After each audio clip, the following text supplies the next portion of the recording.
সামাজিক যোগাযোগ মাধ্যমে এক ছোট্ট পোস্ট, সংক্ষিপ্ত, সংযুক্ত, নিখুঁত। তবু এর আড়ালে লুকিয়ে আছে দীর্ঘ 17 বছরের গল্প।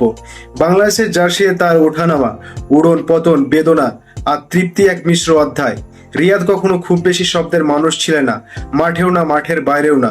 যখন 2007 সালে শ্রীলঙ্কার বিপক্ষে ওয়ানডে অভিষেক, তখন কেউ জানতো না এই ছেলেটা একদিন বাংলাদেশ ক্রিকেট ইতিহাসে নীরব অথচ সবথেকে গুরুত্বপূর্ণ অধ্যায়গুলোর একজন হয়ে উঠবে।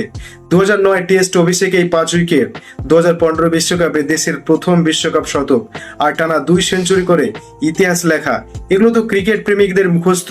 2017 চ্যাম্পিয়ন্স ট্রফিতে নিউজিল্যান্ডের বিপক্ষে সেই মহাকাব্য ইনিংস কে ভুলবে? 33 রানে 4 উইকেট পড়ার পর সাকিবের সঙ্গে 224 রানের জুটি, বাংলাদেশ ক্রিকেট ইতিহাসের সব থেকে দুঃস্বপ্ন পরিস্থিতি থেকে এক মহানায়ক। কিন্তু ক্রিকেট কেবলই পরিসংখ্যানের নয়, ক্রিকেট গল্প। যেখানে সুখের গল্প আছে সেখানে দুঃখেরও আছে। 2016 সালের টি-20 বিশ্বকাপ, ভারতের বিপক্ষে সেই ওভারের ট্র্যাজেডি, 2021 টি-20 বিশ্বকাপের দলের জায়গা নিয়ে বিতর্ক, আর টেস্ট থেকে অবহেলিত হয়ে ধীরে ধীরে হারিয়ে যাওয়া, এগুলো মাহমুদুল্লাহর কেরিয়ারের অংশ। আর সমালোচনার দায় নিলেন না রিয়াদ, জানিয়ে দিলেন আন্তর্জাতিক ক্রিকেটে আর পারছি না। তিনি বলে দিলেন আর খেলবেন না কোনো ফরম্যাটেই, তিনি এখন শুধুই সাবেক ক্রিকেটার। ফেসবুক পোস্টে যখন লিখলেন best wish to my team and Bangladesh cricket, তখন সেটাই ছিল তার নীরব হৃদয়ের সেরা উপসংহার।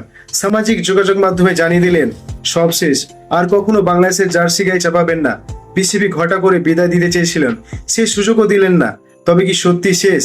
না, মাহমুদুল্লাহ রিয়াদ শেষ হওয়ার নাম নয়।